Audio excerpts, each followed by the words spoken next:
Bienvenue à tous sur votre chaîne Thérapie Capsule qui vous veut du bien et qui vous aide à sortir des relations toxiques. Aujourd'hui, nous allons évoquer un sujet intéressant, c'est la famille narcissique. Qu'est-ce que c'est? Alors évidemment, c'est un raccourci quand on parle de famille narcissique. Ça veut dire que l'un ou les deux parents de la famille ont des caractéristiques narcissiques marquées et que ça va colorer le vécu de chacun, les parents, les enfants, leurs descendants, bien évidemment. Et ce vécu va être très particulier. Si vous venez d'une famille narcissique, vous allez voir que ça risque d'impacter bien sûr la construction de votre personnalité, votre façon de vous percevoir et ensuite vos relations amoureuses futures et vos relations tout court. Alors, qu'est-ce qui se passe quand je nais, quand je suis élevée dans une famille narcissique? Déjà, c'est une ambiance très particulière. Souvent, vous avez un parent narcissique et un parent codépendant. Souvenez-vous de ce que dit Ross Rosenberg, qui est un psychothérapeute américain très intéressant. Il a écrit Le syndrome de l'aimant. Il dit que une personnalité narcissique, elle attire automatiquement avec elle une personnalité codépendante, aussi codépendante que lui ou elle est narcissique. C'est-à-dire que plus mon conjoint est narcissique, plus j'ai des chances d'être une codépendante relativement importante. Qu'est-ce que ça veut dire des parents d'un côté narcissique, d'un côté codépendant? Ça veut dire tout simplement que le ou la narcissique, ça peut être le père ou la mère, va donner le la, donner le ton, donner la mélodie de cette famille. Tout va tourner autour de cette personne. Je vous rappelle qu'un narcissique au sens pathologique du terme, je ne parle pas de narcissisme sain, on a tous besoin d'une petite dose de narcissisme, mais tout dépend de la dose. Là, c'est une dose un peu fatale. Ce parent-là, il va vouloir que tout gravite autour de lui. C'est-à-dire que lui doit être dans la lumière et les autres personnes doivent servir, mettre en valeur son faux self. Souvenez-vous du fonctionnement des narcissiques. Ils ont une vraie personnalité très peu développée, qu'ils ne connaissent pas, embryonnaire, et au-dessus, aux yeux du monde, ils ont une personnalité qu'on appelle un faux self, qui s'est constitué pour répondre aux besoins de l'environnement, qui est une fausse personnalité sociale, qui se veut être idéale, parfaite, géniale, qui veut être encensée tout le temps.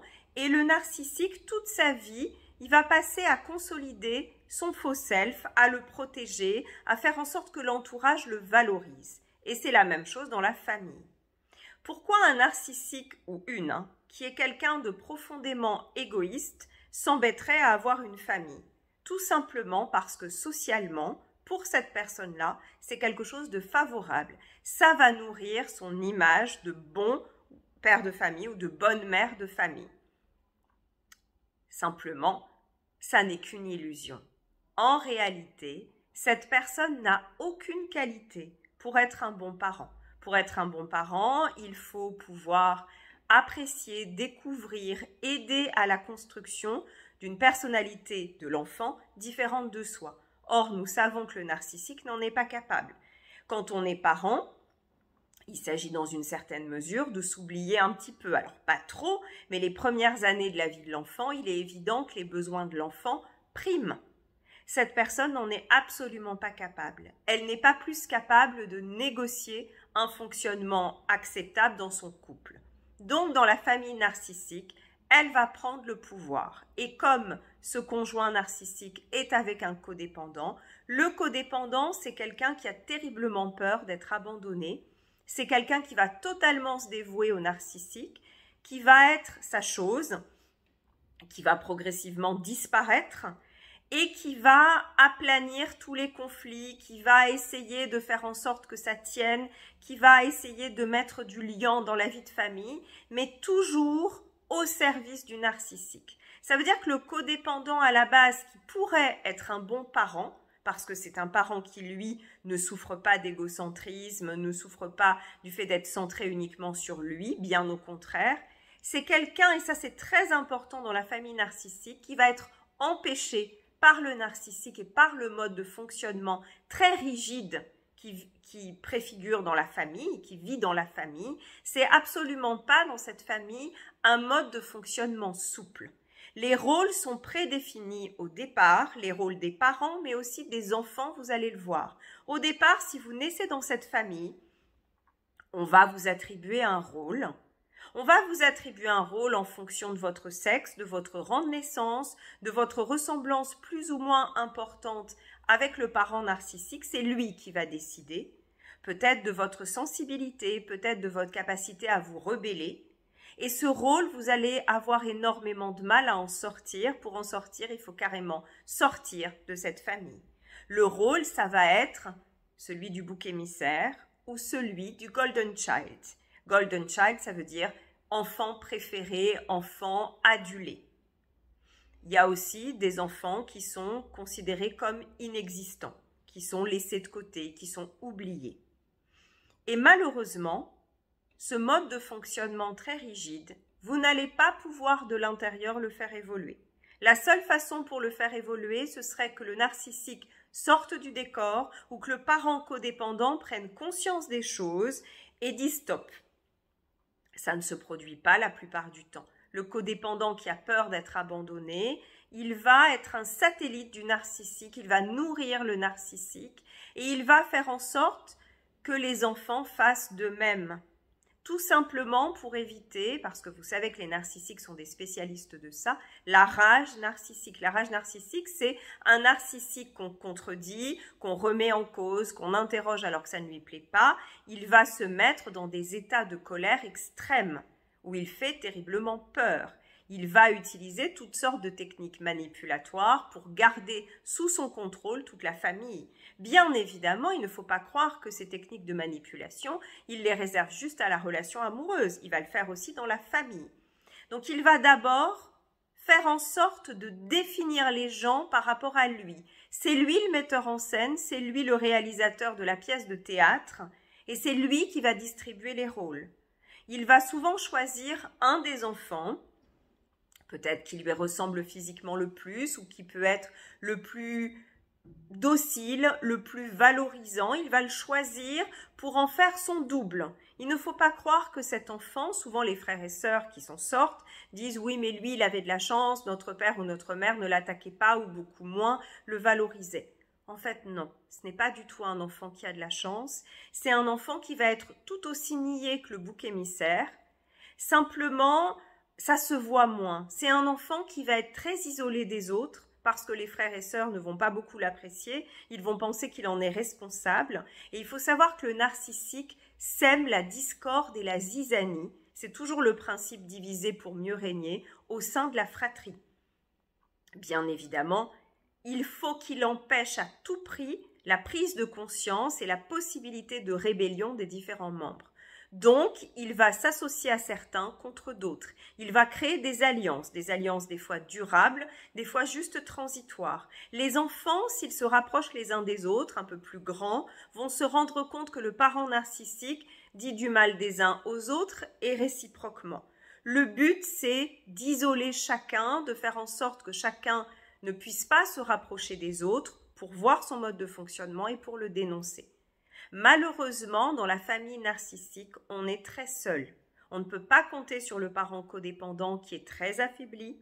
Souvenez-vous que le narcissique va le dévaloriser, va l'affaiblir, va le maintenir sous emprise. Ce parent n'est absolument pas la plupart du temps, sauf peut-être s'il travaille sur lui, en état de défendre les enfants, en état de défendre sa place, en état de mettre des limites nécessaires au narcissique. Toute personne qui essaiera de lui mettre de justes limites se verra chassée de la famille, dénigrée, dévalorisée. Le bouc émissaire, comme son nom l'indique, un bouc émissaire dans la Bible, c'est un bouc, un animal qui est chargé de tous les maux, de tous les péchés de la communauté symboliquement et qu'on envoie dans le désert. Ça permet à la communauté d'expurger tout le mal qu'elle a en elle, symboliquement bien sûr.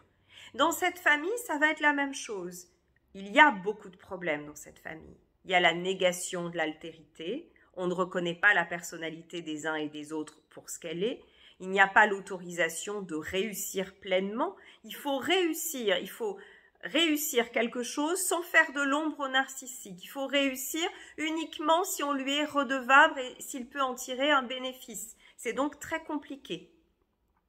Il va y avoir énormément de tensions, de colère, de désarroi, de violence larvée.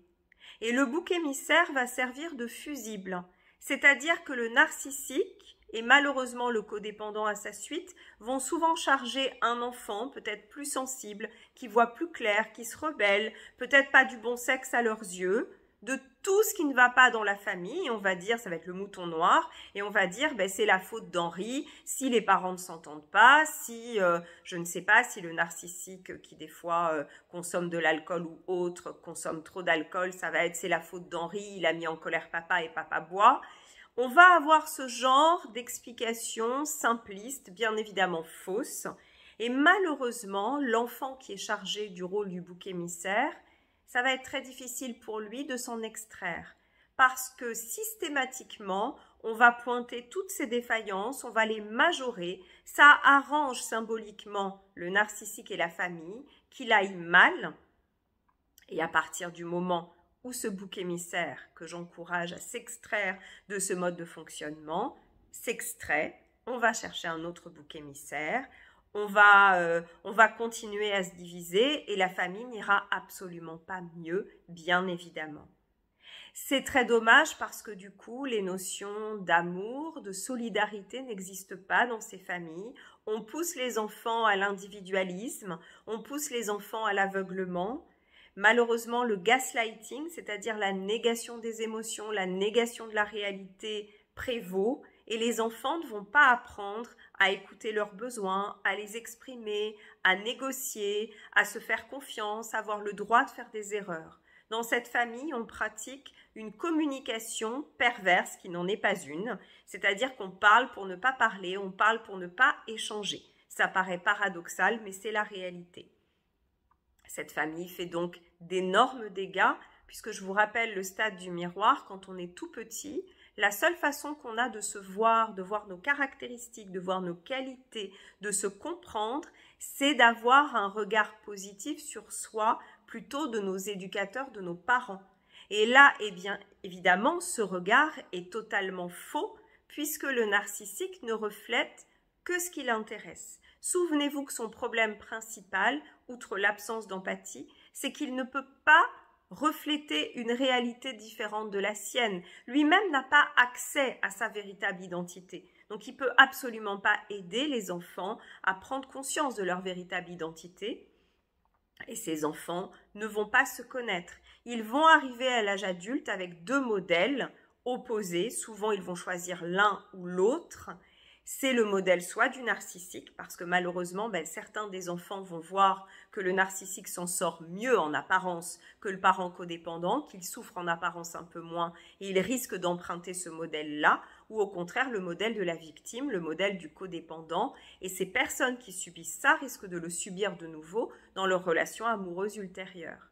Donc le conseil que je vous donne si vous venez de ces familles-là, c'est vraiment de prendre conscience que toutes les étiquettes qui vous ont été collées sur le front ne sont absolument pas justes, de réapprendre à vous connaître, de comprendre le mode de fonctionnement du couple de vos parents pour vous en extraire et de travailler sur vous pour cette lucidité et bien sûr de maintenir des contacts avec ces personnes-là, sauf si elles ont changé où là vous pourrez évidemment avoir une bonne relation. Mais les chances de changement du narcissique sont faibles. Peut-être que le parent codépendant peut un tout petit peu plus changer, mais tant qu'il est pris dans cette relation d'emprise, il ne peut pas être un bon parent, malheureusement. À très vite!